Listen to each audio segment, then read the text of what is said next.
I'm joined by Cut Short with Harry, Mikey, Roland and Calvin. Great name. Great name. What, Calvin? You guys are both boring. So first of all, how are you guys coping with the heat out here at the moment? I'm very sweaty and in yellow. I'm not coping. I'm melting. Roland lives in Milton Keynes, so it's even hotter down there. Yeah, it's like 30, 32 today. I think And that's I've the best driven all time. the way here today, so 3 hours in the car wasn't exactly fun. How did you end up being in the band with these guys then if you're not in Liverpool? I'm from Manchester, but I've literally moved to Milton Keynes like 3 weeks ago. Okay. Fair play. And our guitarist is from Glasgow. Yeah, it's colder up there though. I know, but it's not from Glasgow. That point is completely irrelevant. I guess to favourite answer your colour question blue. on that, we all met online. Calvin and Harry knew each other beforehand, but we all sort of came together online. Nice, okay. So we've actually done that question then. Wait, have we done the question how we formed? I think kind of, yeah. I wanna- Go on I then. wanna So say we'll it. we'll do the question properly, even though we've answered it. For those who haven't heard Cut Short yet, can you tell us a bit about yourselves and the origins of the band? Well, I wanted to start a band, and I knew Calvin, and I thought it'd be rude not to have him in the band. Looking back, if I had the chance again, I wouldn't have him in the band. However, we needed extra members, so we found Mikey, the guitarist, online, and he turned out to be a bit weird. And then we knew Roland because he was in Lotus Eater, again, turned out to be a little bit weird. And then we're just a bit weird now. Yep, you guys are weird. I can agree with that one entirely. After the story you've just told me, if you want to tell the world about that, feel free. What story? The alleyway? Oh, the alleyway? Yeah, go for it. Let's get that. Oh yeah, well, unfortunately I knew Calvin, as I said. And then he passed out in an alleyway because he had a little bit of vodka. And then ended up in A&E, whilst I went off and had a very good night. And then he spent the entire night in A&E, and that actually added to my guilt of not having him in the band. Okay, so a little bit of a serious one. You guys released your EP in Personal recently. How was the reception for that, guys? Been really good so far. I think, I don't know.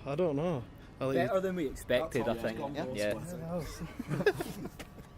Okay, we'll take that as an answer. Well, that was a terrible answer. Calvin, try that again. That's all right, go on. So I'm a bit of a Trent fan myself. So what was your reaction to his video when it happened, and how do you feel about those types of YouTube channels? They're really good. They're really good. We had a Yeah. FYM reacts to his first one for us, and that was amazing. We sent him a shirt, and he loved it. Dude's well funny. Yeah, I think it's great. Like, it gives bands like us exposure, which is really very much appreciated. Yeah, it's awesome. Well, I know when I was growing up, I'm only 21. When I was growing up listening, there was nothing like that, nothing at all. And then all of a sudden, it's popular. Well, it's seen as a norm to do reactions to songs, which I think is really good, because I've discovered bands from Truant's page. Yeah. It's like how I find all my new music these days is just watching channels like that. And I think it was really good to see him. It was such a good reaction to the song as well, so that means a lot.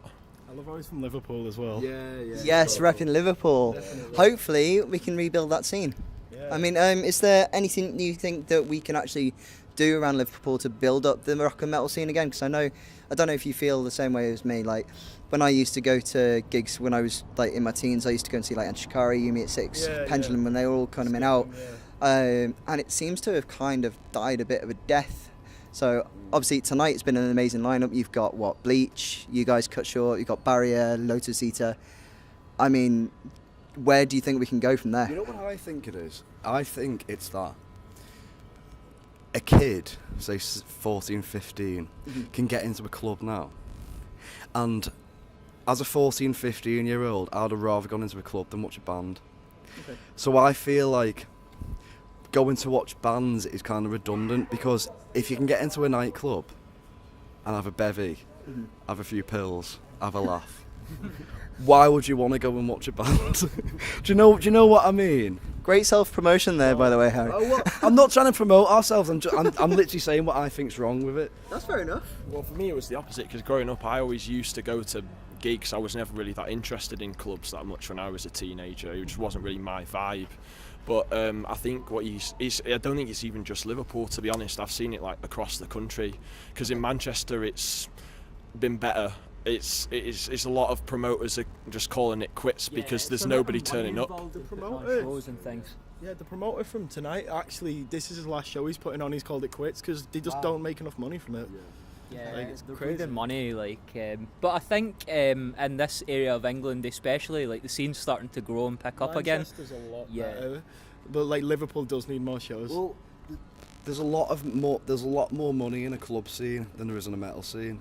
So if you was a promoter, you'd think, well, why would I do the metal scene when I can earn triple that opening up a club or doing a club night? Do you know what I mean? It's not. I'd say it's not even just that. It's also that there's all these other kinds of music that are much more popular than metal is. Yeah, exactly. So Huge, yeah. there's so many people who will go to a show. Like you have Ed Sheeran and 30,000 people will go and watch Yeah, him. but I remember when I was a kid and they used to do these under 18s nights at a place called Overload in St They Helens. had like Ellesmere Port as well. Like there was like Hex or something. Yeah. And it was dead good. Like I remember the first time I went, it was heaving. That's the first time I met him, and he was rolling around on the floor in a black shirt with flames on. This is Calvin we're talking about, by the way, for the audience listening. Yeah. And that's how I met him. But it was absolutely chocker. It was so good. And then you go to the equivalent now. Well, I can't get in, but you go to the equivalent now, and it's just dead. There's nobody there. Nobody's interested. Do you think that's partly because like not enough people are earning enough money as well? Maybe though. Yeah. I think it also comes from, I see a lot of bands who are calling it quits quite quickly because it's just a lot of time and energy and money that you have to put into a band to get it to even keep going, let alone get somewhere like where you're actually quite well known within the scene. So many bands are just throwing the towel in really because they can't sustain it at all. Okay. So could I kind of continue from that then? Because I imagine it would relate quite well. What's been your biggest hurdle as a band so far? Calvin. Leave me out of this. I think it's like logistical, because we're all based around the UK and stuff like that. It's coming together for practices can be a bit difficult. It can cost a lot of money as well. So again, like sort of money is involved in it. But I think it's more breaking into the scene because you can get as many likes as you want on Facebook and you can have as many views as you want on YouTube. But then when it actually comes to a gig, nobody knows who you are. Yeah. Because if these people who are watching your videos are halfway around the world, what's the point? And I think that's the biggest hurdle is getting over that. We're a new band. Please listen to us. Please. Yeah, I just think being accepted in the scene is really hard. There's a lot of ego as well. Like everyone wants to be someone that's trying to be someone, and like to get people to come to the shows, it's just. I think that's one thing we established from the start. Like we're not a band that's based on ego at all. Like we're just normal people. We talk to everyone. Normal's not Well, the right word. normal's definitely not the right word, but you know what I mean though.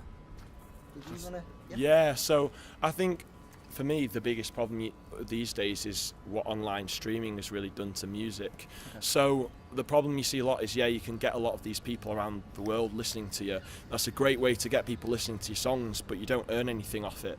Well, So like I mean, one play on Spotify is 0.005p. Wow. That's one play. So That's vicious. like if you work it out, as a 4-piece band, we need to be getting I think it's about 250,000 plays a week to be earning like minimum wage. Just in a bit of contrast to what Roland said, I think it's good also that people from all around the world can stream your music, because we have had a lot of people buying merch from different countries like America, Europe, and that's been awesome to see. So it's a double-edged sword in a lot of ways. So what style of music would you guys be playing if it couldn't be metal? What was your class of 1975? Yeah, I was about to say 975. Okay, let's avoid guitar music in that case. EDM. Yeah? EDM. Absolute hard style. Fist pumping hard style. That's just the Liverpool thing, I'm guessing. Oh, wow. Amazing. I will play that song in the show for you. Can I ask you something? What's a scouse brow? Yeah. Right, you know when you get those proper fat eyebrows. It's like a seagull's wings. So like what birds do what females do is they shave their eyebrows off Yeah. and then draw it on, but like they draw it on like with a fat biro, so it's just massive. And then you've got yourself a traditional Scouse brow there. Makeup tips from Harry of Cut Short. Interesting. Amazing. Have you guys got any guilty pleasure songs you've been playing that you'd ever consider covering potentially? Oh, Despacito. Oh no! We'll kick you I out. really like. I'm gonna regret saying this. I really like the Vamps. I Okay. don't think I've really listened They're to really No, good. same. I was only listening to it before because it's got Demi Lovato in, and she's just nearly killed herself with heroin. I'm gonna have to Great reason to listen to it. Well, I suppose it's a metal thing that you could sing about. You're gonna write a song about Demi Lovato's drug overdose. If you're going to preach about not doing drugs, you've got to stick to it, really, haven't you? Oh, you called out. Might write a song about us if we're lucky. I doubt it. So finally, what can we get? What else can we expect from you guys in the future then? A separation. well, all we're focused on now is just keeping going, gigging, releasing music. Staying fresh. Yeah, staying fresh, because that's another thing about the first question. I feel like the metal's just gone really, really stale. And Ooh, we got another Matt from Bullet for My Valentine here. I don't. God. You got slated for that.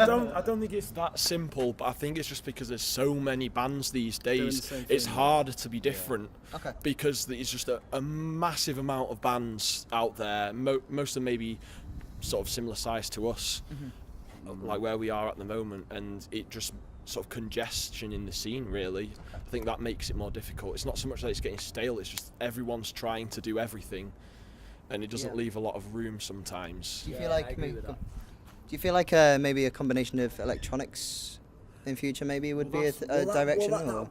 That was done, but then everyone was like, I don't like fucking electronic and metal. We do But- have but a lot of Yeah, We have ambient stuff. Yeah. But electronics like the Browning and bands like that, like people just listen to it and went, I don't like that. So but I loved it. I fucking loved the Browning. I quite But like some of that stuff as well. Yeah. But it's a bit sort of hit and miss. it is. So thank you very much for your time, guys. Great show tonight. Thank you very I'm much. that guy. Yes. Stay tuned. Keep an eye out for Cut Short. Thank you very much, guys. Thank you very much. This is Short Chris.